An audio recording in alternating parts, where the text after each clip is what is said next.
All right, Ohio political news coming to you again live here tonight. We wouldn't have it any other way. Because if we don't do it, nobody's going to do it, right? If we don't do it, no one will do it. Okay, good to see everybody out there. Let's find out who we have tonight because we got a lot to cover. And at 8 o'clock, we're going to get into smart meters, and we are really going to dive deep into the smart meters.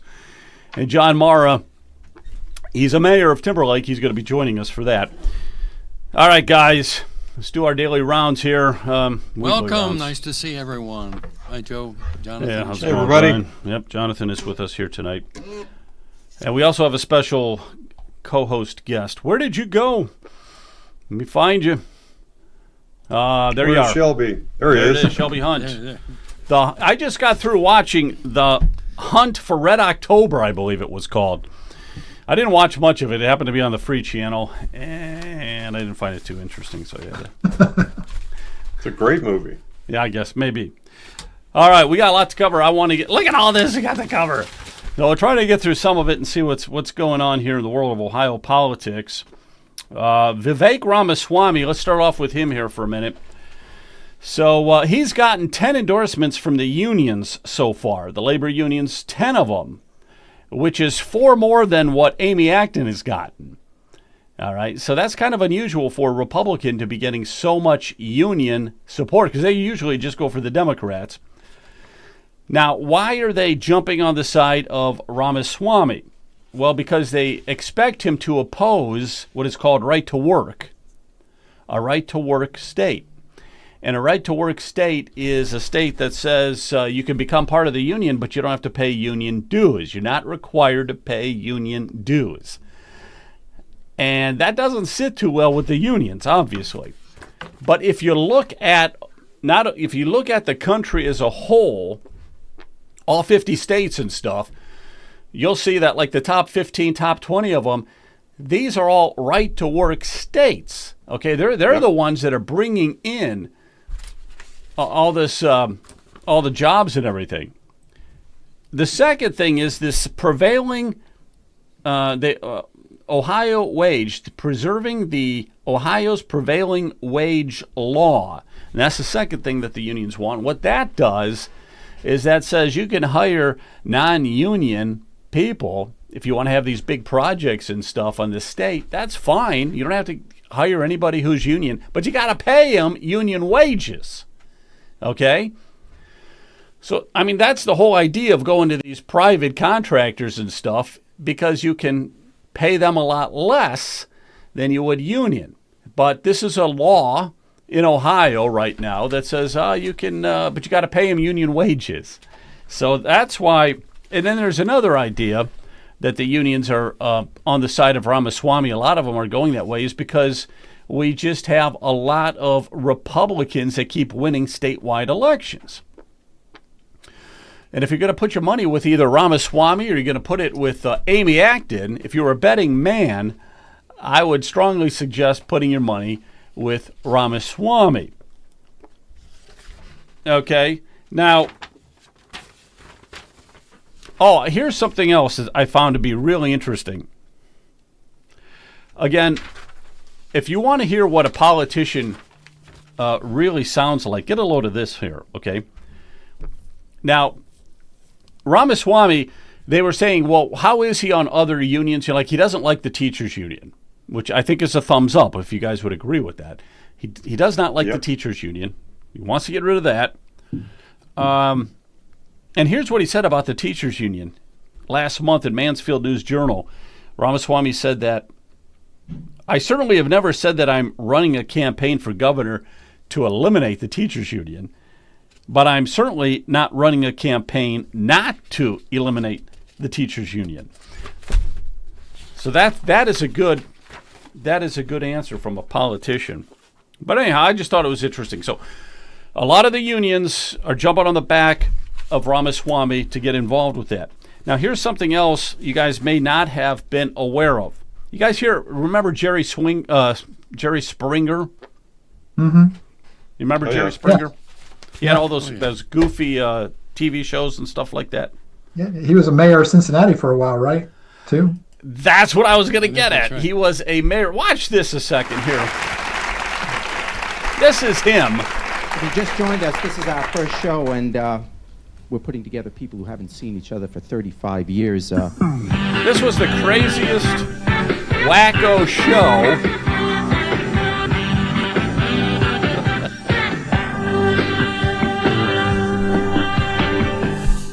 All right, do you guys remember, the Jerry Springer show? I mean, that was as offbeat and as crazy as it gets. But yeah, right. That's what I was going to say, Shelby. He was the mayor of Cincinnati. Just to give you some background on him here, and let me know if you have any comments on this. But he was elected to the city council in 1971. In 1974, he resigned because he was caught soliciting a prostitute, okay? He then ran the following year, and he won. And then he won again and again for city council. And then for 1 year during his tenure, they had to put somebody in there for a year as kind of, a replacement type mayor just for a year. So he was the one, okay? But here's the thing I want to get to. In 1982, he ran to be governor of Ohio. Governor of Ohio in 1982. And this is the last time, Brian, that the Democrats were battling each other in a primary for governor. And it was Jerry Springer, him and Dick Celeste battling it out. And there was Ohio Attorney General also, William Brown. Joe, I hate to rain on anybody's parade, any of the Republicans' parade. I don't know, how long has that been that the Republicans have been controlling the state of Ohio? All I know is that Ohio is first in aviation, and they're 47th in everything else. So the Republicans they can't stand on their laurels to say, well, look what we've done for this great state of Ohio. My opinion. Yeah, I would agree with you. So on that, I mean, it's like Jerry Springer. They've had the Jerry Springer show, since Jerry Springer left in the Republican Party. Yeah, the Jerry Springer show, it never ends, is what you're saying there, yeah. But anyhow, you're right. I never thought of it that way, but things haven't changed much, actually. I was going to say how ridiculous it would be to have somebody like Jerry Springer running for governor, but then I just realized it ain't that really all that crazy, because what have the Republicans really done? Well, they're trying to do, I got to say this, though. In behalf of the Republicans, they have done a lot better than the Democrats. Could you imagine where we'd be right now if you had a governor like, well, let me put it this way. Would you rather have Jerry Springer or Mike DeWine? Where's Jerry when you need him, really? Right, exactly. I guess maybe I shouldn't have put it exactly in those terms. Yeah. All right. Before you move on, Yeah. it's not often that we have corrections on this show, but I feel the need to step in with a correction to the comments just made on Ohio political news. The Republicans who have run in the past several elections have run Ohio to the approximately 37th position. We're missing the air quotes. I'm sorry, Brian, but I had to step in and miss the air quote. The open primaries and the fact that the Democrats have been open for decades now about they acknowledge they can't win in many places with a D next to their name, so they invaded the Republican Party.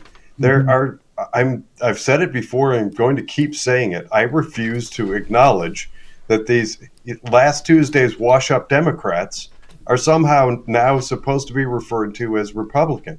We see the fallout and the damage of that. Those are not actually Republicans. By the way, don't forget to find and follow Ohio rhino hunters. Because if we have any hope, it's going to be to eliminate the rhinos in the Republican Party. One last thing, just in case people didn't know, you're talking about Jerry Springer being in Cincinnati. As far as I know, I could get in my car and drive a half hour and meet Geraldo Rivera. So what does it say about Ohio that we had both of those two characters in Ohio?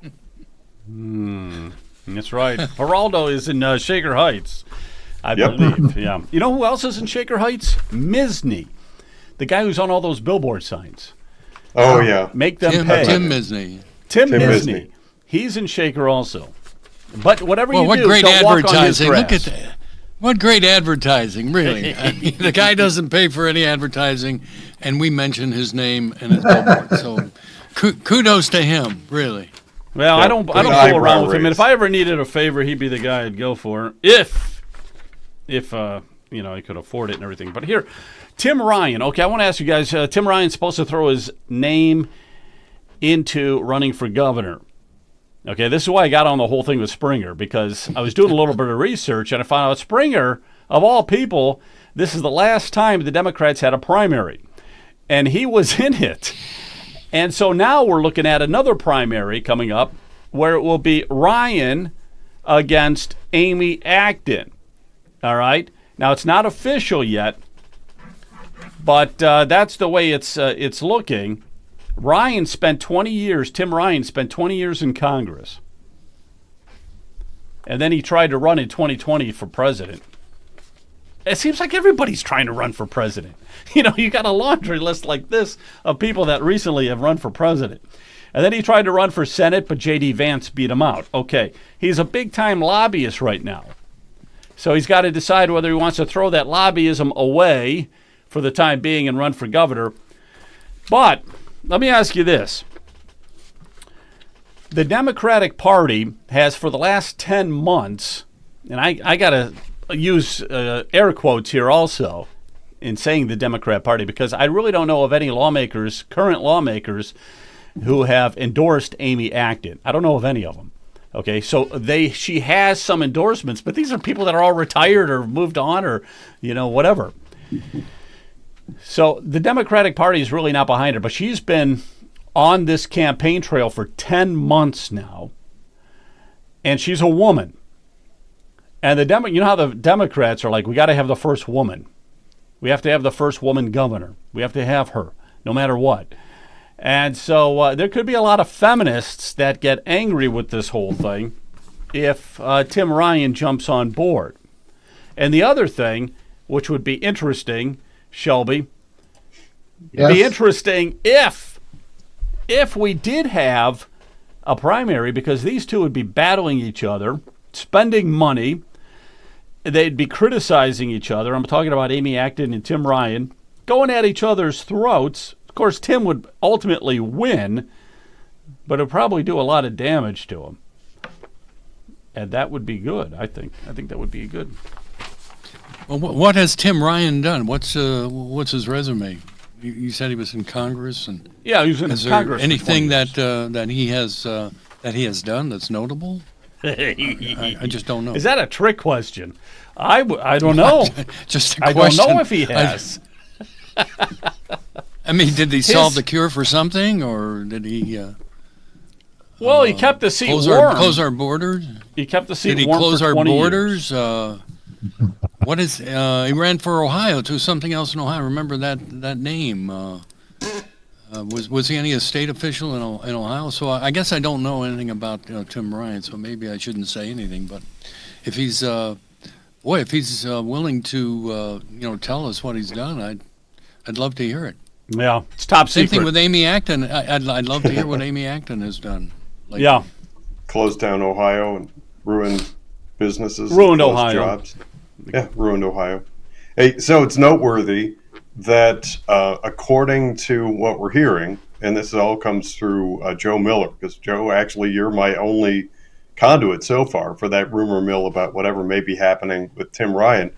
But supposedly, according to what I heard you say, his running mate would be Allison Russo. So Allison Russo made a big name on our side of the aisle by attacking homeschooling a couple of years ago and homeschoolers. She quietly put that away when we fought back. But recently, she's now on X over the last few days posting about wanting some sort of grace period after the election day, some extra days after the election where if mail ballots show up, that they would count after election day. She's calling it a grace period. So you may want to find her on X, or actually, better yet, find Marcel Sturbich, who's running for Secretary of State, and read his comments in response to Allison Russo. Okay. Well, I got something here exactly on what you're talking about here. Senate Bill 293, if you guys are aware of that. Senate Bill 293. And this is to eliminate the grace period that you're talking about. So if you do early voting, that ballot has to be in the hands of the people at the Board of Elections on the day of the election. Cannot come in even a day late. Okay? So it's not going by when you postmarked it. It would be when they receive it. And, of course, and it's already passed the Senate, by the way. The Senate passed it like that. They said, this is good stuff. Let's get it through. Now it's sitting in the House, the Ohio House. It's Senate Bill 293. Okay, and the Republicans love it. The Democrats hate it. But we've got to do something. There's no need for ballots to be coming in 4 days later on an election. Just get the thing in the mail a few days before the election, and hopefully the post office will get it there in time. You know, I know you're relying on the post office, and they're saying, well, you can't trust the post office. Well, then don't mail it. If you can't trust the post office, go in person, color in that little circle, and vote. And show ID, too, because there's another issue here, too, guys, that I wanted to get to. It's called the voter ID. Ron Ferguson. You guys know Yep. Ron Ferguson, right? Yep. All right, he's introducing House Bill 577. And what that does is it requires photo ID, a photo identification for absentee voters. Good. That's the way to go, too. So now, if that becomes law, that's got some hurdles to go over. I think it's still in committee.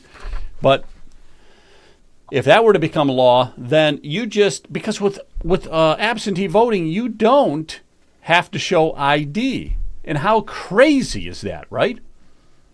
Right.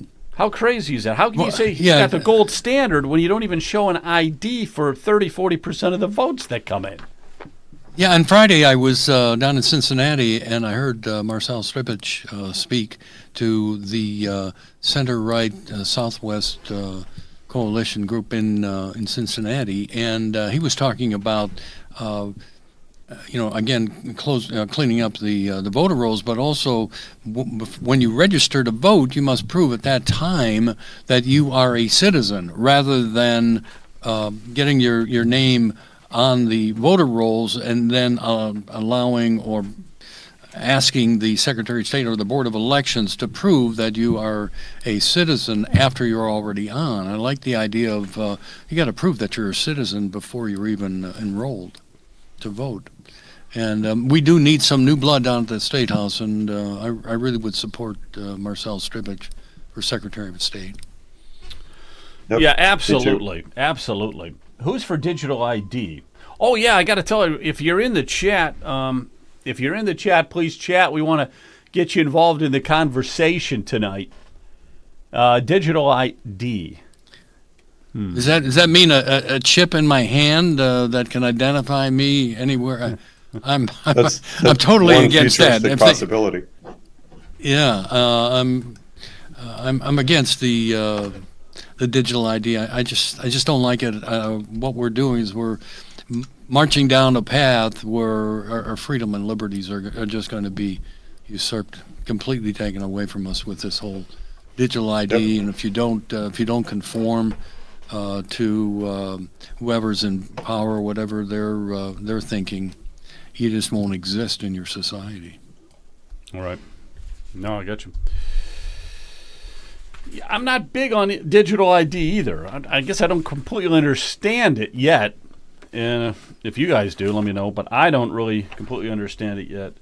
But I do like the idea of what Ferguson was saying with House Bill 577. Let's show some photo ID when you are doing early voting. So you might say, well, how do you show proof of your driver's license? You're not going to mail the driver's license in with your ballot. So what he's saying is, I guess they got to work out the kinks on that. One way would be for you to take a photocopy of it and send the photocopy in. But of course, the Democrats are screaming because it's like, you can't do that. Do you realize how hard it's going to be to cheat if you do something like that? You can't do that to us, please. Yeah, they don't want that. Joe, I'm just going to interject really quickly that it took me a minute to find it. I'm in so many different Facebook groups. I stumbled onto something called Digital Defiance. It's a group with over 111,000 people in it. Wow. You may want to find that. That's a group, whoever it is that posted that question about opposing digital ID or asking whether or not we're for it. I am absolutely rock solid 100% against it. I am opposing it with everything I've got. It connects with centralized banking, digital currency, and all that stuff. I'm opposing it, but go find this group. It's called Digital Defiance, excuse me. So far, I joined it a couple of weeks ago, and I like the posts. They talk a lot about what's happening in that realm of digital ID. All right, there's another, that's very good. Glad you found that. I got to check into that, too. Here's something else that has to do with election integrity. House Bill 586. This was put out by Beth Lear and Adam Byrd. House Bill 586. So they introduced it, and what it is no longer sending out for the absentee ballots a request to receive an absentee ballot, okay, which is what Ohio does right now. And there's they sent out 8 million of them. That's a lot of postage. And they send it to all the voters saying, hey, don't forget, if you want to vote by mail, send us a request so we can send you a ballot. So this legislation would say, nah, you don't do that anymore. You don't do that anymore. And I'd like to know what Stribich thinks about that. But I think it's a great idea. I think it's a fantastic idea. I know that, see, Lear is saying that it's needed because the state of Ohio can't afford to spend the money on sending out all these absentee ballot request letters. And I know that Frank LaRose says that people appreciate the convenience of getting the form in the mail with a self-addressed envelope. So, there you go. I mean, it's just you got to mail it to everybody, and then they're getting it with a self-addressed stamped, I don't know if it's stamped, but a self-addressed envelope. And that's, again, to me, that's ripe for cheating. This is how all the cheating takes place. It really does take place with absentee voting. This is the easiest way to do it. Yeah, that between that and our voter rolls that have an estimated 1.3 million bad or questionable entries in them, we've been calling this out for years. And it goes back to the comment that I made earlier. I have a tough time calling these people Republican who can look right in the face of these threat vectors like mail-in ballots. He can look in the cameras, and Frank LaRose can say the words gold standard elections and then advocate for exactly the opposite, exactly the polar opposite of what would work towards securing our elections. This whole notion of just showering the universe with mail-in ballots.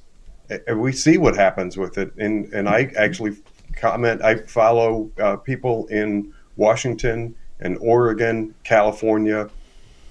Mail-in ballots are causing absolute mayhem. There are many countries that just banned their use. We're out there suggesting that these people advocating for just sending them out like replacement window postcards and just filling everybody's mailbox with the darn things is somehow secure. It's just ludicrous to me. It's infuriating. Yeah, that's a good point. Let me get Shelby. Shelby, let me get your thoughts on that if you have any. And that little red area behind you, that county, that must be where you're from, huh? That's the district. It's a District 20, so it's Licking, Fairfield, and most of Perry County. Right, gotcha. So, did you have any thoughts on this whole thing about sending out ballot requests? Do you think it's a good idea or not? No, I mean you should be the one. The voter should be the one initiating the request. again, we're making it. There's convenience, but then there's just being lazy with your civic duties. If we operated for decades when people knew that they were going to not be around for an election, that they would request their absentee ballots, and we just need to go back to that. As has been stated, it's just a invitation for fraud when you're wholesale sending out these mail-in ballots, or even initiating the request or from the Secretary of State. I think it's a bad idea, and that they should go back to, again, where people should be the ones initiating the request on their own. Because isn't the mail-in ballot, isn't that supposed to be for people that for some really grave reason cannot get to the polling location, right? Isn't that what it was supposed to be? It was like everybody's supposed to go day of election, but, if you got some kind of a problem, you can't make it there, you could use mail-in ballots. But that isn't really the case when the state is sending out an invite to 8 million people, 8 million voters, saying, oh, by the way, if you want to vote early, just ask us and we'll send you a ballot. Now, one other thing on this, Frank LaRose was saying that it would put too much of a strain on the election officials if they don't have early voting. And I'm thinking, wait a minute, that does not make sense because early voting has not been around that long. It's backward. We're spending more money on that stuff. You'll just look at the spend, and there are people out there, and I don't know, maybe just because of where I sit, but I do think it's pretty universally known now that in many instances, the more we spend, the less secure, the less successful things get. And the prime example that comes to mind for me are schools. We're talking about it often now. And by we, I mean far beyond just Ohio political news. Brian Massey and me, a lot of people are talking about it now. We have school districts in Ohio that have spent over $30,000 per pupil, and we're down now sometimes into the single digit or maybe teens for academic proficiency. In the same way, you can look at the spend rate in elections. And we used to spend a fraction of what we now spend and get it done faster with fewer people with more accuracy. So it seems like somehow we have like 10 times the budget, and we have all these sophisticated, super hyper advanced computers that for some ridiculous reason run security protocols from 2005. And somehow that takes a few extra days, it takes longer with more people at vastly more cost. And now Frank LaRose it's a non-argument. He can't get up in front of the camera and say that going back to what we used to do would somehow add expense, because we've already added the expense to get where we are from where we used to be. Yeah, the expense for mailing out all these ballot requests right there. If you're mailing out 8 million of them, that's got to be cost quite a bit of money right there. I would recommend that we contact Marcel Strivich to get some of the answers, what he's thinking about. I saw a question about how many mail-in ballots are really being used, but I'd like to hear from Marcel, from his perspective, what are we doing and what would he suggest that we do to get these free and fair elections that we're not spending an arm and a leg for.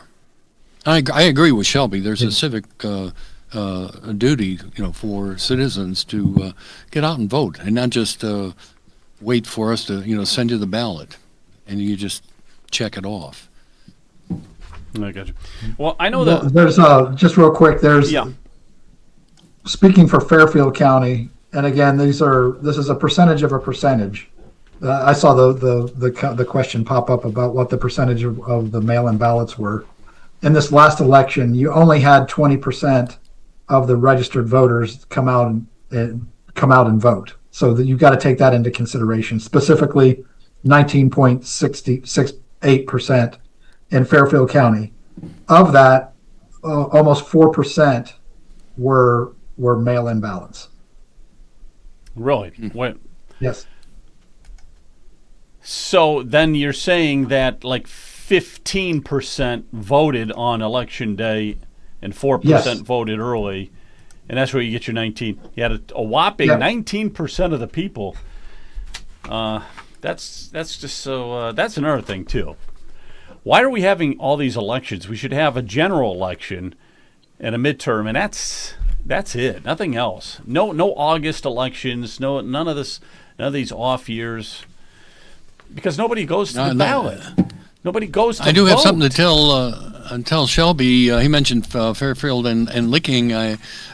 Shelby, I'll let you know, Fairfield County is one of the leading counties in collecting signatures for a petition to abolish property taxes. So we've got some great circulators in that area, and we've got some people, citizens that are really upset about the property taxes in Licking and Fairfield County. Excellent. Yeah, no, it is good. We are active, but again, it's. I know some of those groups. You have Licking County conservatives, you have Central Ohio conservatives and Fairfield County conservatives that are really doing the heavy lifting, and a lot of the people that are associated with gaining those signatures have come to some of those meetings. So we just need to get the word out about that. But again, as we've seen, you still have 80% of the people that are not engaging. You talking about what, the elections? Yes, in the elections. Yep. Yeah, that's right. You had 81% that did not engage in it at all. And who's paying for these mail-in ballots? We are the taxpayers. Yeah, we are. Yeah. You. That's it. You're paying for it. The government pays for nothing. It kills me when people say, well, the government will take care of it, or the government's giving me this or that. No, the government doesn't have any. It comes only from us. They take all this money, throw it in a big. What the politicians do, or the lawmakers actually, the lawmakers do, and all politicians, it's like, let's divvy it out. This money's coming in. I want some to go here. I want some to go there. I want some to go in my back pocket. Things like that. And a lot of it ends up in the back pocket, which is why they love to be a politician. Especially when we send money to federal, who gives it to state, who gives it to local, who gives it to a township or jurisdiction. So we have money is lost at each step of the way. So I've actually mentioned that in the context of schools. So going back to that school example of a school district that's spending, let's say, $32,000. They spend $32,000 in any given year per pupil. It's not $32,000 because you have to add off-balance sheet stuff like educational service centers who spend more money. They just don't report it on the same sheet. And some of that money goes to federal that then comes back to the state, and the state gives that local school district money. Well, each of them keeps some of the money. So it's not dollar for dollar. Money's lost at each step of the way. Somebody actually just posted up a moment ago about showing ID when you go to request a voter registration. That's true sometimes. It's not universally true. So honest people will go and show up at a registration facility and show their ID and get a voter registration. But there are places out there like Black Fork. Black Fork is a company that goes out there and just basically puts people on a street corner. It's not that bad, I'm exaggerating, but they just send people around with voter registration forms and submit fat stacks of them. And we already know there's I can't call it a pending case because nobody in Ohio picked up the case, but there are standing allegations that they were harvesting those and just filling them out. There was one person, and they put the same signature, I think, if I remember correctly, on hundreds of ballots. Not ballots, but voter registrations. So the system is gamed ridiculously a long time ago. So while some people may say, I had the experience of going into a voter registration facility and I showed ID, sure, that's one way. But for every person who does, there are other people out there who can simply fill in a form, mail it in, and get back a registration that'll then allows them to vote. And the fact that Ohio's weakened it and softened that registration process to now, I believe you only need the last 4 digits of a social security number and a stamp. You can just mail in, I'm Fred Smith. The last four of my social is 4567. And in many instances, and I'm not aware of anybody successfully fighting back and shutting off that spigot. So that's how we've gotten, I believe, to the 1.3 million-ish bad or questionable entries on our voter rolls. And there are people, let's be aware of the vectors of attack from the left. There are people in Ohio who would like to do things like was done in Illinois, Michigan, New York, and that's talk of automatically registering people the moment they walk into a BMV, walk into the Bureau of Motor Vehicles and say, hey, I don't speak any English, but I just got here and I bought a car. They'll hand you a card and automatically enroll you. That's what's being discussed and argued over in places like Pennsylvania right now. It's ridiculous. The gateway to getting a voter registration is virtually non-existent. It's so lax that it's a laughable joke. So yes, to the person who posted that, you may have an experience that makes you feel like voter registration is secure, but it's anything but. Yeah, there's a lot of holes in it, and some of the bills, like we just covered real quick. So the Beth Lear bill that would get rid of giving out these announcements to, hey, a reminder, vote early. So that's one bill, and the other one was get rid of the grace period, which is 4 days after the election. So any ballots that come in after the election are not counted anymore. You just toss them away. And the third one was voter ID. If you're going to do early voting, absentee voting, then you have to have an ID, a picture of an ID. Can donations be funding towards mail-in ballots besides taxpayers? Can donations be funding the mail-in ballots? I guess so. I mean, yeah, you could give. I think if anybody could, they could take donations for it, but they got to have a lot of money. They got to have a lot of money to mail out all of that stuff. All right, listen, I want to switch over to SNAP because we were just talking about all of the problems with the federal government and state government and the waste. Okay, so Agriculture Secretary Brooke Rollins, she said that everybody who's registered for SNAP should reapply, and I think they're going to make it mandatory that they all reapply because of all the ongoing fraud discoveries with SNAP. And it's amazing. For instance, the USDA has discovered that there are 200,000 dead people receiving it in 29 states. All right, 200,000 dead people are getting SNAP. And if you're dead, you really don't need that food. Come on. So, but what about the other 21 states? The other 21 states are predominantly blue states, and they are suing the Agriculture Secretary, saying that they're not going to give that information over. So the red states that are fairly honest, they got 200,000 dead people. The blue states said, we're not even going to tell you. You got 500,000 people that have registered twice on SNAP that they know of. You got 42 million people total in the U.S. on SNAP. The average recipient, $177 per month. So if you got 5 people in your household, that's $885. All right. They also said that 80% of the people using the program are able to work. 80% are able to work. They said it's the most corrupt, dysfunctional program in U.S. history. And that's saying a lot.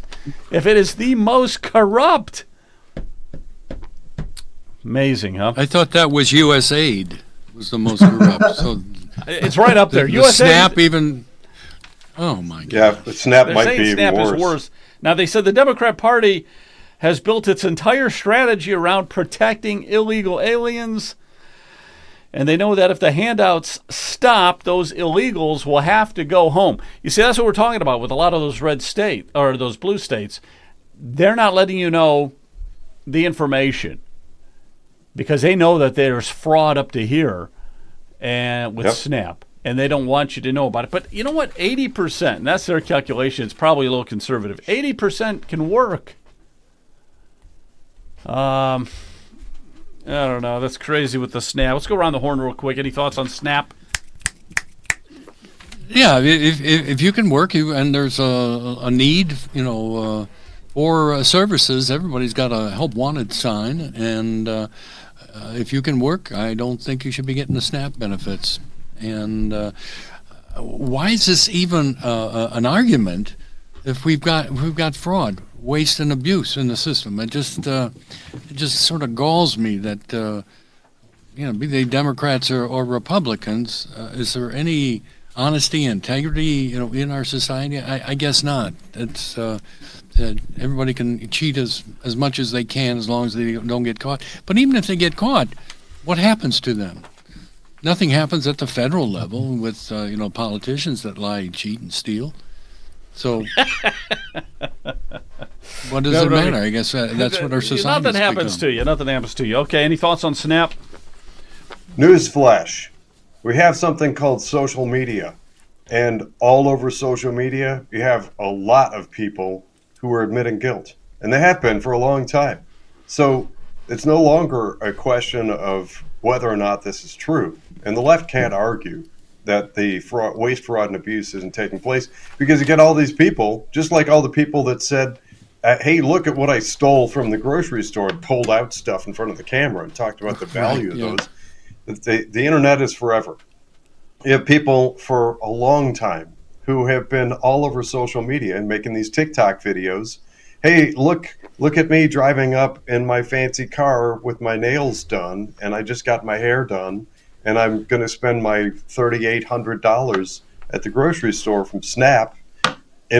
These are able-bodied people, many of whom it should be fairly easy to track down. So I don't think there's any argument anymore that it's just horrendous waste, fraud, and abuse. And I'm all for making people reapply and then actually have some standards, not just catering to the illegal immigrants and trying to vote pander, because that's forcing us to pay for free stuff for people so that they can vote in communism. None of that is okay with Americans. Right, I got you right there. Let me ask Shelby real quick. Shelby, any thoughts on SNAP? Yeah, I mean, you should have some means testing. Again, as has been said, there's waste, fraud, and abuse at all the levels. Eliminate it completely. I don't think you can do that just off the bat. But you really need to drill it back down into having as much local control, state and local control as you can. It shouldn't have. Don't be relying on a federal government for any level of this, and this should be handled at the local and the state level. And you need to have truly philanthropic entities like churches step up and start taking the lion's share of this responsibility onto their backs of helping people that truly are in need. Yeah, you better believe it. Yeah, I think that's the job of the churches too, more so than the government, because government it's the largest waste, fraud, and abuse line item, they're saying. So yeah, that's the job of the churches right there. Food pantries and things like that. It's not the government. And when you put all this money into the government, it's going to get filtered here or there. Look at USAID, how crazy that is. It's right. It's sickening. And here's the other thing. We got a $38 trillion debt, and most of it is through Medicaid and SNAP programs. They just something has to be done. You cannot continue with $38 trillion in debt. Can the blue states be compelled to comply with the data request and the requiring for re-enrollment? They have to comply with the re-enrollment. They would have to comply with that. And they're supposed to comply with any data that is requested. They're supposed to comply with it. But they're suing the federal government. All 21 states are suing the federal government saying, we're not going to give you this information. So we'll see where that goes. And again, just one real quick, Joe, is that just from observation standpoint of people that I know, this is a problem that that exists across different party lines too. This isn't just quote unquote leftists or Democrats that are abusing the system. I know people that are staunch conservatives on the surface, but that they accept these benefits and that they're more than capable of working and providing for themselves. But they have the attitude of just saying, well, if it's there, I'm going to take advantage of it. Other people are doing it, I'm going to do it too. So right. It's a problem across the board. Yeah, it's not just Democrats. I got you. It's not just Democrats, but we got to clean up the mess up. Boy, we have got to clean that up big time. I want to look at a couple of levies, the school levies and all that kind of stuff, because we had record numbers of them passing. And we talk religiously on this program about how you've got to stop these levies. You got to stop voting for the levies. Please, please. And nobody's listening. I'm a little disappointed. They must not be watching this program. And they're all just, every levy is passing. Let me give you some examples here. 18 of the 20 library levies passed. 18 out of 20. The librarians, that's the first time they were doing cartwheels. Okay? They loved it. You got 43 out of 47 parks and recreation levies passed. Okay. The Public Children's Service Association of Ohio. 7 counties were seeking renewal levies. All 7 of them got it. As a matter of fact, speaking of renewal levies, 92% of them passed. 92%. And I got a kick out of this. A school board, the OSBA, so I'm assuming that's the Ohio School Board Association. Mm-hmm. CEO Tom Hostler, he said in a statement that every question, well, first of all, he said a school board doesn't place a levy on the ballot lightly. They don't do it lightly. If they're going to put a levy on, they really think about it a long time, the schools. And then he said each question represents months of discussions about how to meet the student needs. And we know that's a bunch of BS, because how much of the money even goes to the students? Virtually nothing. And then he said, because I thought maybe he was joking, but apparently he's not. He says, we also are respecting the community's ability to pay. So they take that into consideration. When they put a new levy on the ballot, they put that into consideration whether or not you can afford it. And we're supposed to believe that, right, Joe? What's coming from that. Tom Hostler, the CEO. Joe, do you realize that, believe it or not, there are some people that go to the ballot box, vote for a levy, but do not correlate that vote for that levy as an increase in their property taxes? Right. Do you understand the significance of that, Joe? I think that's most. We don't know what we're doing. We don't know what we're doing as citizens. And they're funding their own demise if they continue to vote for these levies. Libraries. How many libraries do you need, in a county? And should I pay for a library if I don't use it? Well, if you believe that we are a socialist society and we want to have the collective, then you just keep on going. Representative Dan Troy, he said that public school funding is the purest form of socialism, redistribution of wealth. Yeah. So we are socialists. So let's just embrace that socialism. And when the communism comes, the only difference is between socialism and communism is the size of the gun. Yep. So this is serious stuff. I know it sounds like I'm making a joke here, but this is serious stuff. That what we are doing we are consigning future generations to the 250-year experiment of the United States is about over, and I'm just wondering which country are we going to emulate? Are we going to emulate China? I would assume people don't want to go with North Korea, but maybe they'll accept the China mode where, they can tell you what job you're going to work in and how much you're going to get paid, and you're merely just a serf. Right now, we don't really own our homes. We're merely renters from the government. And until people wake up to that fact, we are, as a state, we are a socialist state. And I can tell you that we sent that survey out to all of the senators and to the representatives. Only one representative had the backbone to say that he is not going to support the abolishment of property tax. That's Rodney Creech. Now, Rodney is obviously calling himself a socialist because he doesn't believe in private property. So I appreciate that, Rodney, that you've told your constituents that you're a socialist. The only two legislators that have signed a petition is Jennifer Gross and Tex Fisher out of the Mahoning County area. The rest, including our friends Dave Thomas and Ashtabula, have not signed a petition. So we really have become a socialist state, and I think we're going to have to embrace that because the legislators are more worried about their donor class as opposed to their constituents.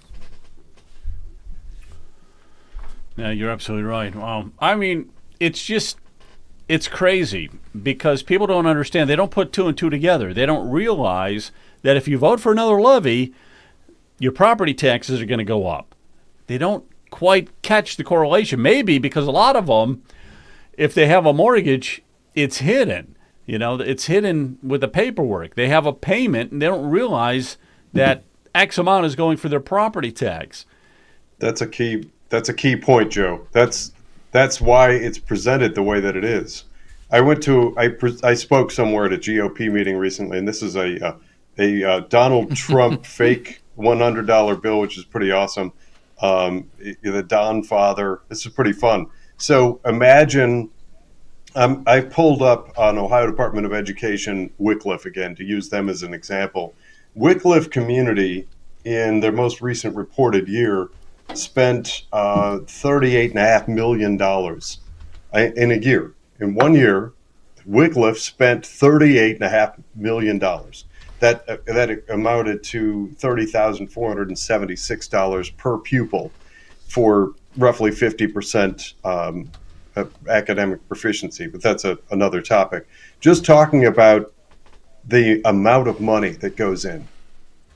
Imagine two different scenarios. One, the citizens of Wycliffe are all asked to write a check or hand over a stack of money amounting to their portion of $38 million. It's painful. They would be taking this big fat stack of $100 bills and sliding it across the table to their local school district, and that hurts. And they would be paying close attention to what they get in return for that. Counter that, or contrast that with what's done. You go to the ballot box and fill in this thing that says, if you agree with the school district and an outside millage of an extended rate of 0.2000, it will be added to accrued methodology, and they just throw in this crazy terminology, and Brian can speak to this, the outside millage, the inside millage. Are people that work in finance to have a hard time understanding it. It's the equivalent. I don't have my phone with me. I left it in the other room.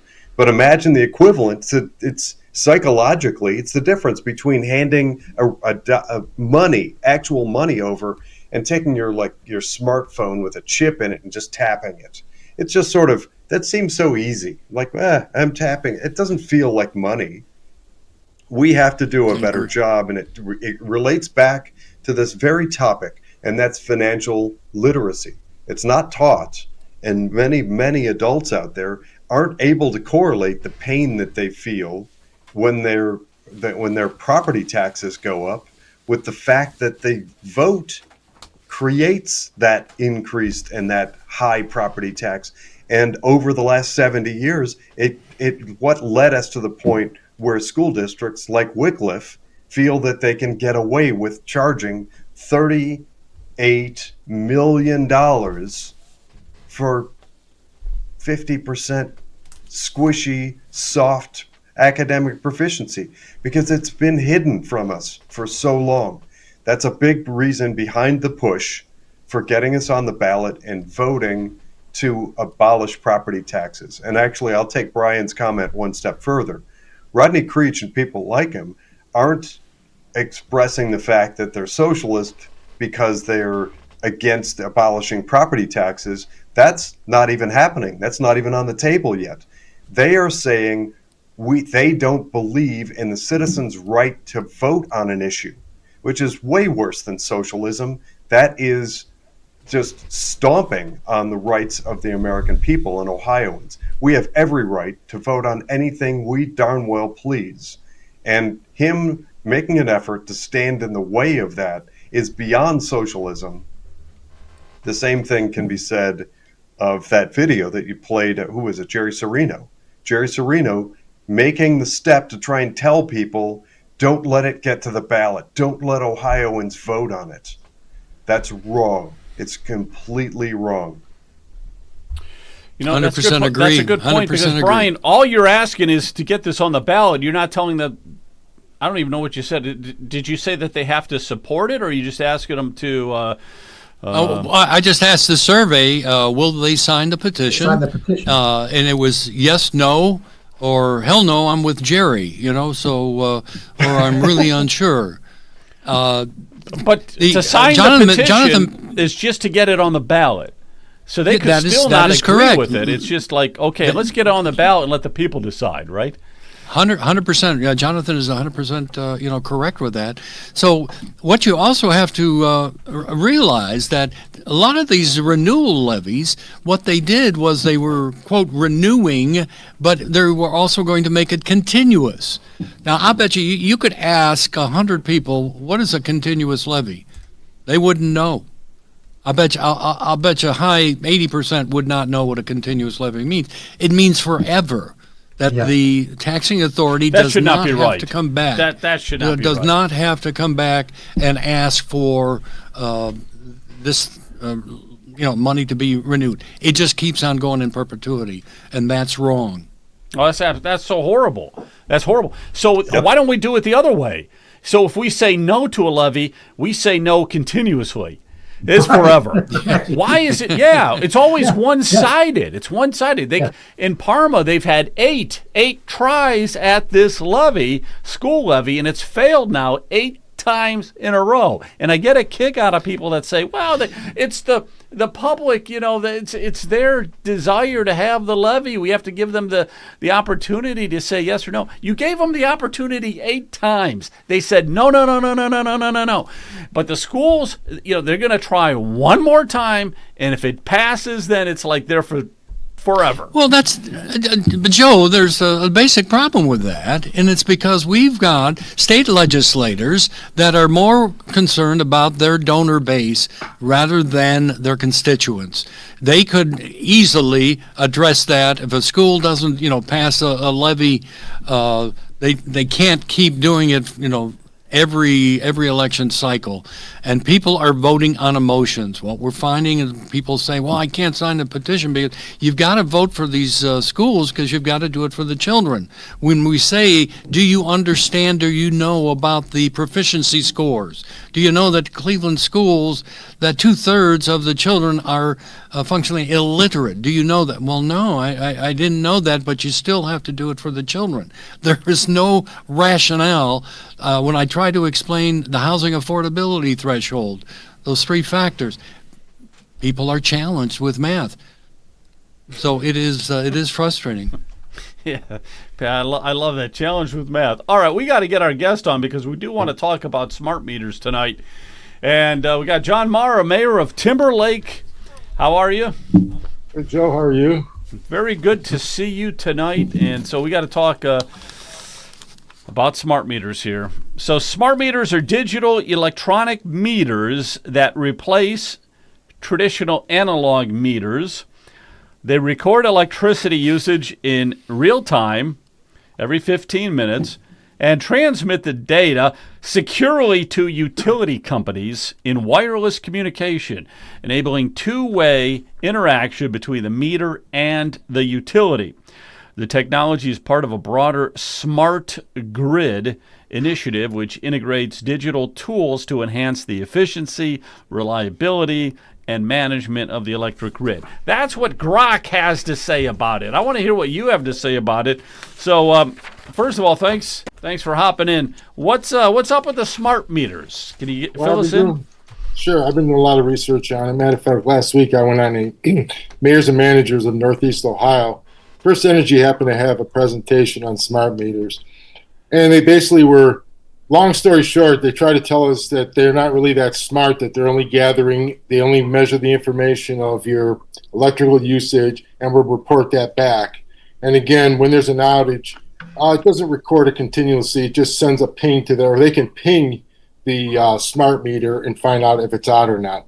Well, as we know, I mean, these smart meters are very, very, very smart. Matter of fact, they can tell what people are in what rooms, using what utilities, how much each utility is using, the exact amount, of energy it's consuming for each time. So anyway, so there's a lot in here, but also I've been going through, because what they're pushing now in House Bill 427 is demand response. That's the biggest thing. And these demand response programs are where they basically take control. You can either have a smart thermostat installed. They tried doing that. And then also they'll have these other devices where the demand response, they'll put these devices on. It's actually a receiver and a transmitter. The transmitter and receiver go on your compressor for your heat pump or your air conditioner or your electronic water heater. And what it'll do is it'll cycle them over. Well, on the air conditioner, it'll cycle every 30 minutes. It'll cut it 20 minutes or 10 minutes every 30 minutes. So it'll run 20 minutes, cut it off 10 minutes, but your fan will still kick on. They say you really won't feel any comfort difference. Even though it's no longer drawing humidity, no longer producing cold air, the humidity rises in the room. And again, on those hot summer days, it's not going to catch up. But now, those are if you opt into those programs. But now, there's a clip there you can play from that one meter where the one representative said that, or the one gentleman from AEP, he basically said that these responses, they only had like 600 some people that participate out of 20,000. And pretty much it cost them like $2 million for this pilot program. So what I'm saying is people aren't opting into it. So what they're going to do now is, there's a big thing now, as you know, with this power on our energy grid. They're allowing these data centers in. Problem with that is that now they're going to take our base load. And they're doing these demand responses to protect our reserve capacity. So when that reserve starts diminishing, what they end up doing is they'll take and they'll shut off certain people's thermostats or compressors, and they'll increase that so that they'll have that reserve. Well, that's only to protect it, but it doesn't add anything to the base load. So what ends up happening is then they end up having to basically, they're not only protecting the base load, so they're still producing the electricity. It's still being used or being produced, but it's not being used. It's only being protected so they don't run into that reserve, so they don't have a blackout. Well, as they allow these data centers in, that reserve is going to be less and less, which means they're going to have to regulate the power more during these demand times. So what they're going to end up doing is, because they don't have enough people opting in, they're going to use these smart meters to basically regulate and turn basically brown out people's homes selectively. Now, the thing is, we could basically opt out, and that's another thing in the presentation. They says, well, you can opt out, but it costs $28 a month for them to come read your meter. And then if they already install the meter, you can basically have it removed, but that's $42 removed, and then another $28 a month for the meter. So, or to read the meter. So I asked the question, I go, well, why are we being penalized, for that? And then they said, well, I said, why don't you, for $28 a month, I'll call in my meter reading. Just like we used to in the past. I remember in the old days, if they didn't come and read your meter, you can call it in and they'll basically send you the bill. Well, again, it's not about that, obviously. It's to penalize us and extort that money out of us. And again, most, because I told them, most people in my community, they're on fixed incomes, they're Social Security, they can't afford that extra $28 a month. So anyway, then they're trying to tell us, like I said, so what they're going to do is they're going to selectively, now the residences can opt out, but businesses cannot opt out of those smart meters. So that's another thing. So if you've got a business and you've got all these, equipment running, heavy equipment running all and using all this power, and AI is going to basically decide, you know what, I need power. So they're going to shut that manufacturing company down, turn that smart meter so that they can basically protect that base load. And people say, well, who's going to do this? Well, it's going to be AI doing it, these data centers, which is AI self-preservation, because it's going to have an algorithm that's going to say wherever you can get demand load and protect it, that's what it'll do, and it'll just take it wherever it can. And unless you opt in to maybe, oh, I'm on a heart monitor, I'm on oxygen, so you can't shut my power off. Unless you opt in, it's not going to know. And again, we're talking about AI who has no conscience, no soul, no nothing. That's a good point. So AI would be like regulating it and saying, Oh, "Hey, sure. you're using too much. You're using too much, and or this group's using too much, or whatever." But if you don't pay the $28 or $30 or whatever it is per month, then you're not on the grid, right? So they couldn't shut you down then, or could they? If you don't pay the 20, it's like if you don't pay your bill. I mean, like anything else, if you don't No, pay but if I do pay the $30 a month, am I off the grid? Oh, no, you don't have a smart meter. What they'll do is they'll put an electronic meter on. It won't have the dial. It'll be just an electronic meter, which doesn't have the 5G, two-way communication, and all the other modern technology in it. All it does is it's like a digital meter that just reads the amount of electricity passing through it. I've got one. They put one on mine when I upgraded my system, my electrical wiring in my house. I upgraded about 7 years ago, and they took off the dial, put the electronic one. But again, that doesn't emit RF or electromagnetic frequencies like the smart meters do. The smart meters definitely give off electromagnetic frequencies. They've got these monitors here that you can get. Basically, won't focus in. There we go. So anyway, it's the EMF 390 meter, and it measures RF, electromagnetic frequencies, radio frequencies, and so forth. And I'll go around to those smart meters, and it's off the charts. I mean, they'll be in the hundreds of megawatt frequencies in that range. So, these are high limits. Also, our routers in our home, they also give off radio frequencies that are at high lows. And again, some people are not sensitive to it, but some people are. And we've noticed that, some people have their extreme headaches they can get from it, nausea, sleep disorders, so forth. So again, some people will be sensitive, some people not. But these are, they're different. Like I said, the smart meters is different. It looks like a little camera at the lower right-hand corner if you look at it. And that's how you can distinguish. But those are two-way communication. And again, they're very, very, very intelligent. They're like it's like an iPhone inside the meter. It's no different. So, just like so the privacy problems then are, this thing can tell you what room you're in or if your refrigerator is running. That used to be an old joke. You used to call somebody and say, "Hey, is your refrigerator running?" If it is, you better go catch it. I remember doing that as a kid. But they can tell what appliances are being used, and then it'll be set up to AI, and then AI will determine hey, if too much consumption, they're gonna turn you off or your whole street off, or there's a little. I've looked at videos about the internals of them. I like to see what makes it work, and what they have in there is a little motor, and basically the motor with a little gear it's a relay. And it'll just open up that relay and just cut the power off. So pretty much, and then once it's off, it's off. I mean, there's a relay in there, and that's how they'll shut it off, pretty much how they can control it. And so you think that this, cutting right to the chase then, John, this is a way to control the population, you think? Is that? We hear all these conspiracy theories about everything, but, how many coincidences can there be, and how many conspiracy theories, can come true? And we're not going to start believing any of them anymore. I mean, Yeah, it's another conspiracy theory, but then again, it can be controlled. And the other thing is, it can be hacked into. Anything tied into the internet, as we know, can be hacked into. So, that's another fear. I mean, who knows who can control it? It can be shut off by anyone, anytime, anywhere. We don't know, so we have no really any control of it. Yeah, go around the horn here. The other Jonathan, thing is, any thoughts on that, man?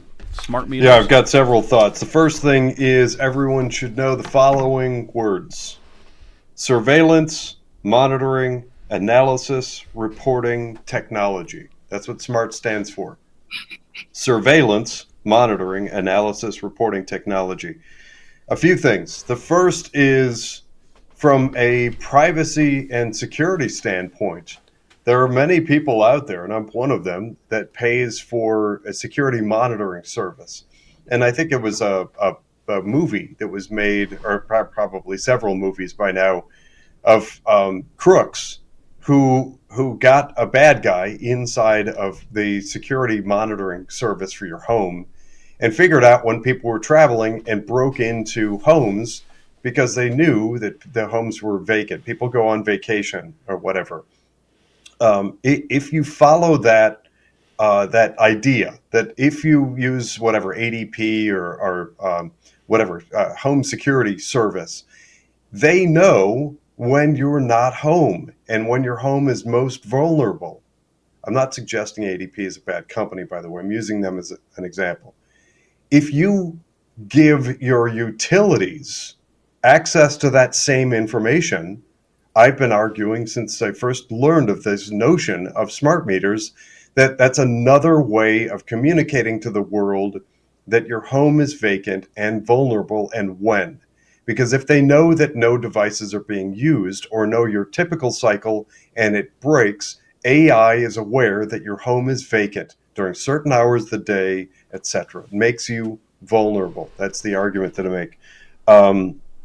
The health implications are horrible. Just go talk to somebody that you know that works in healthcare and ask them about any room with any sophisticated equipment, like an MRI imaging machine or X-ray machines, whatever. They are very careful about how much exposure hospital staff have to those things because the health implications are bad for you. The same holds true for smart meters. Smart meters have health implications. Somehow to roll these things out and bolt them onto the side of your house and they're emitting frequencies, and John just held up that EMF meter, and pretend like somehow that's not an issue.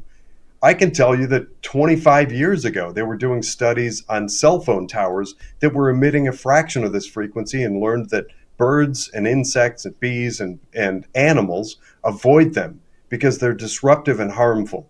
If this EMF craze, the 5G stuff, is worse. You can hold a meter up next to it. It's more harmful and worse. So on all those fronts, safety and security, being private about your information so that your house and your family's well-being stays secured, should be of tantamount importance to everybody. This whole idea of just sharing your comings and goings and what you're using and when and how much with some sort of utility company, which we already don't trust, is nonsensical to me.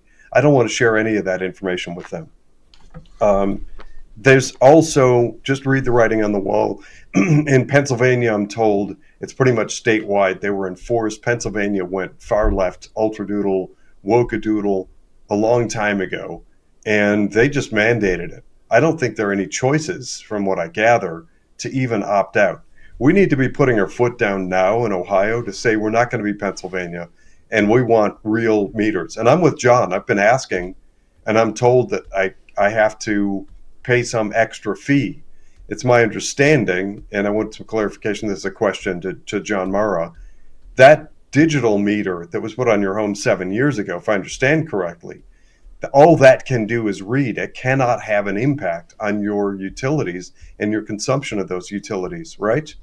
Because if that's the case, everyone should want that. You don't want to be in some freezing night and somebody decides somewhere that an AI,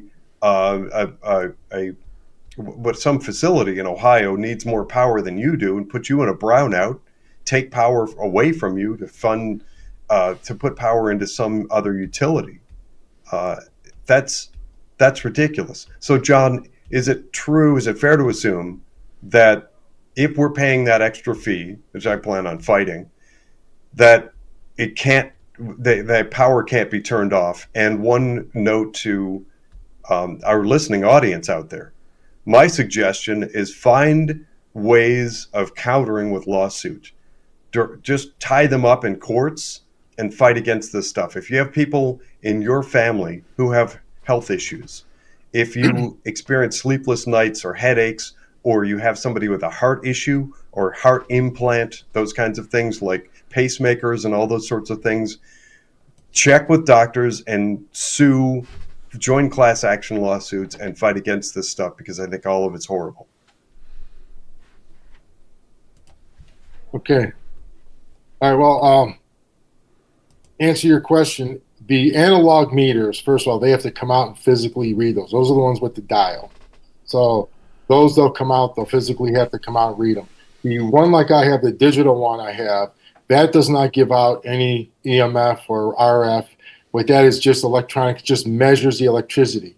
Those can be read remotely, but you have to be near it. For example, I think they do put out, they have where you can actually, they go there with one of those meter readers, and if they go nearby enough, I believe they can read what that meter has. And again, it doesn't give off any RF like the smart meter. The smart meter, though, the problem with that one is that besides giving off radio frequency, it also gives off a pulse that goes, I heard, through the electrical system of the house. So that'll give off a pulse. Sometimes it'll be every 5 minutes, 10 or 15 minutes, just puts this pulse through the house. And that's another thing. What that's for, again, it's to basically monitor everything and all the appliances, and it measures everything and it tracks everything that goes on in the house. And again, you can log into these meters. There's software to log in, and you can track it yourself, and it'll actually go back, and even track the history. So that's, again, they're very, very, very smart. But the one thing, though, as far as turning it off, the old-fashioned ones with the dial, those have to be physically pulled off when you want if they want to shut your power off. So if they have to come out and physically pull that meter. The electronic one, like I have, I believe what they can do is they can remotely but they have to come out to the house near the street, and they can send a signal to that, because there's still a little motor with a relay inside the electronic ones where they can shut it off, but they have to physically come out. AI can't do that. That can't be done remotely by AI the way the 5G is, where they communicate with each other and they communicate back to basically to First Energy. So there's a difference between them. Again, all of them can be turned off.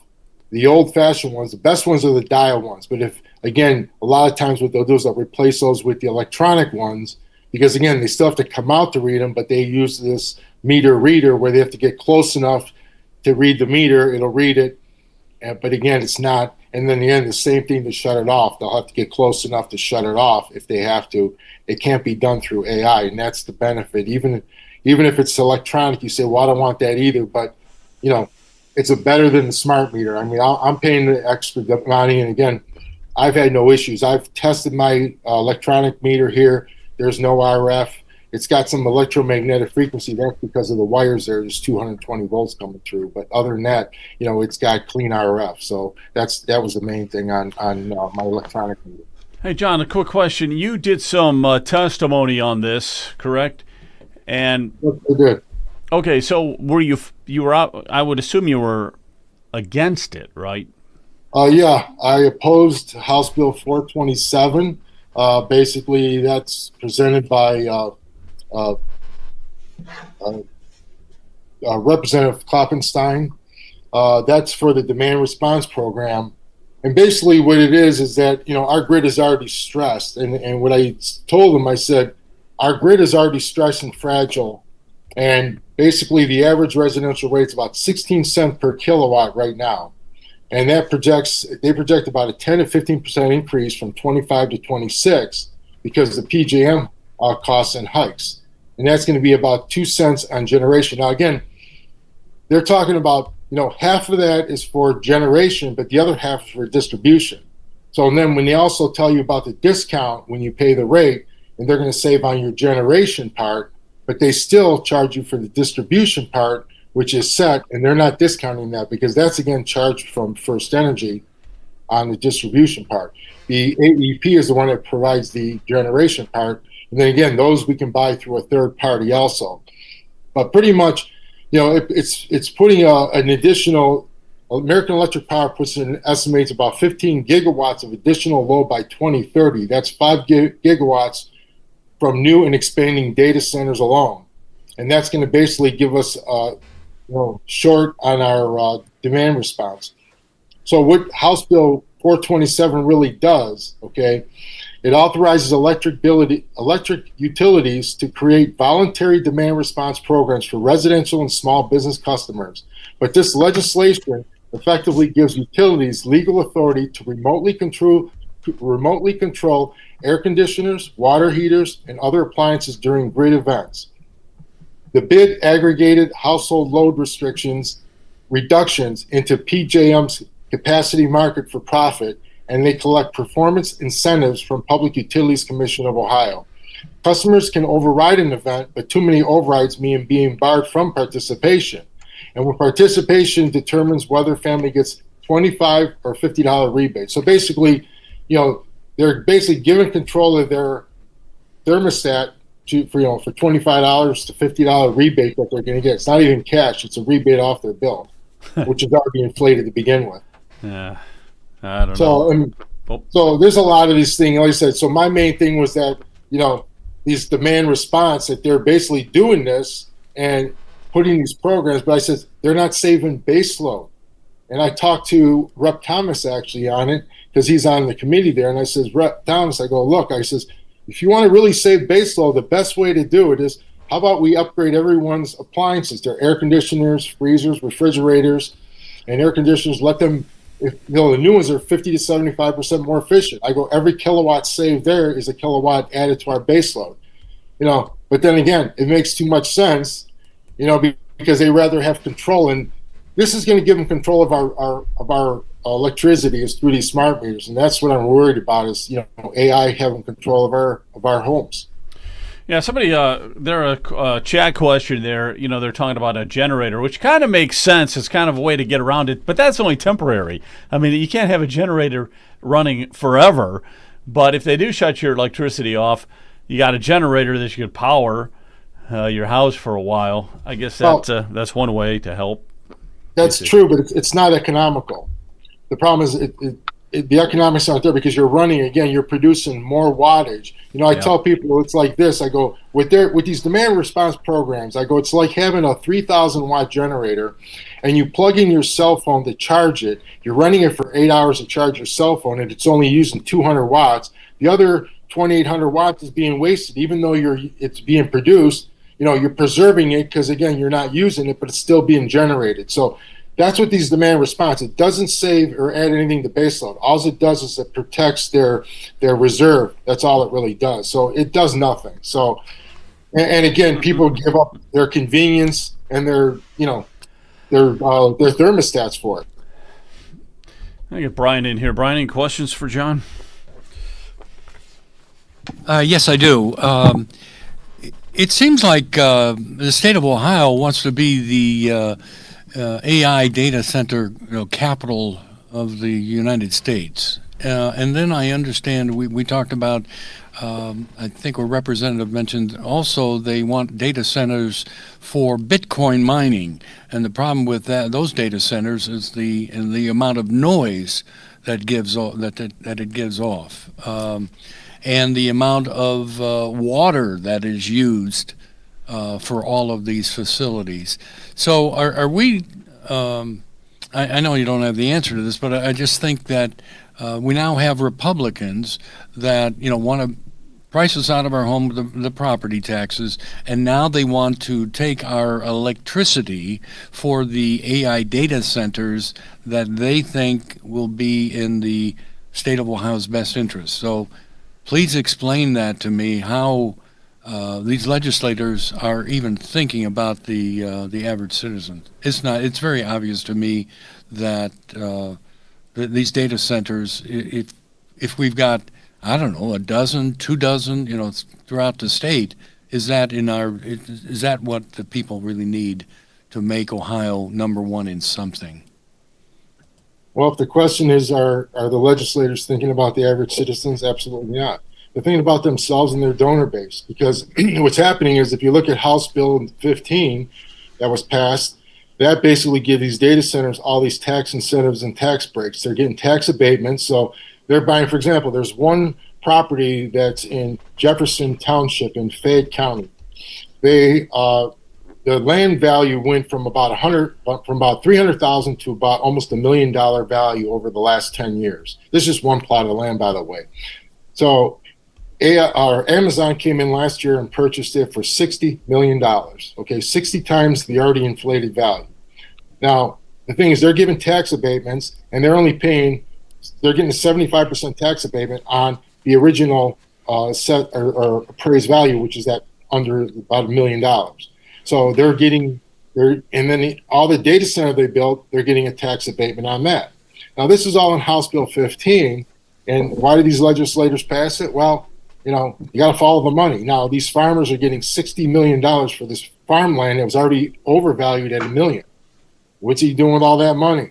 I don't know. You got to ask a lot of questions here. So the more I keep digging, the more questions I find. But there's a lot of money out there for these data centers. They're given pretty much a free bill, because also in House Bill 96, there's also $1.1 million, because they come in as an LLC. So there's $1.1 million in tax credits on that, okay, or income tax. So then on top of it, they get sales tax credits on top of that. So they're not paying any sales tax. So they're like a nonprofit.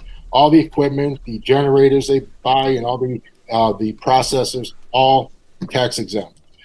So, and the problem I'm finding out too, when I went to that, to the First Energy, and I'm like, well, these data centers, I suppose you guys give them, lower discounted rates too on top of it. He goes, oh no, we don't do it. They buy their energy through a third party like you guys do, and they buy it in bulk. So yeah, they get discounted rates through them. So, just like we go to a third party to buy our energy rate, but see, we're only buying it on the production end. Okay, it's not on the distribution end, which is another factor of our bill, which is half of the other half of the bill. So, we're only really saving on half of the bill, and it's only a sliver of that. So, this is more deception. It all ties into, because again, it's the property tax thing, because they're giving them these abatements. I mean, we're losing millions and millions of dollars. If these data centers came in and they didn't have any abatements at all, we're talking each data center, we'd be paying we're losing like $50 million to $100 million in revenue just from these data centers a year, just allowing these abatements alone. And that's the reality of it. And it's basically our legislators putting it in these bills. Basically, why? Again, why would they why would they in House Bill 96 go with a flat 2.75 tax, flat tax that would basically benefit all the higher wage earners? Again, who's given to their campaigns next year. So you got to follow the money, unfortunately, and that's why they're letting us down all the which way. And it's another thing. This is why it ties in with the property tax. Why we basically need to abolish it, because they're just that burden. Every tax abatement they give them, it puts a burden on us. Every time they save in sales tax, income tax, property tax, any kind of tax, okay, to the state or even to the communities, we suffer as a people, because that burden gets pushed on us no matter what. And that's the reality of it. Okay, so this is real quick here. This is House Bill 427. It looks like it is currently in House committee. Yes. Committee. So they haven't even taken it up for a vote yet. Your thought, and leave us with this then. Your thought on, is this something that they're going to try to push through pretty quick, or? Oh yeah, they're going to try to push this through. This is all the demand response program. They basically just want to allow these utility companies to put these pilot programs in place. I mean, it all sounds good hypothetically, but in reality, it's not going to work. I mean, it's just not going to work. It's not going to protect our baseload. I mean, it'll help, but then again, we need to do this if we don't allow another data center in. But like Brian was saying earlier, you don't have these, you have the Amazon, you have Meta, you have that's one set of data centers. But now there's a whole other set of data centers that mine cryptocurrency, they mine Bitcoin. And those data centers suck up more power from our baseload 24/7, 365. And those are really hungry. And those run continuously. And those are the ones that sneak in and they just go to areas and talk about noise levels and loud, because they're running. I mean, once they go in a neighborhood, there's no more crickets, no more birds, no more chirping. The animals are gone. So again, if there's any wildlife, they just basically disappear because, again, these things, and then the water consumption, the noise level, it's just beyond, and like I said, it makes people sick. It's just the vibration and then the amount of RF and electromagnetic frequencies out there. When you look at it all, they don't belong near residential areas. So, what I'm looking is I did talk to Greg Lawson from the Buckeye Institute, and I'm talking with a couple of representatives now to see if we can get some kind of legislation out there that would create, for beginners, like 5 major areas where we can have shovel-ready areas where they can put data centers. They come in, put their own power plant, data center in there, their own water filtration and cooling center, again, and basically have them all self-sufficient in a remote area.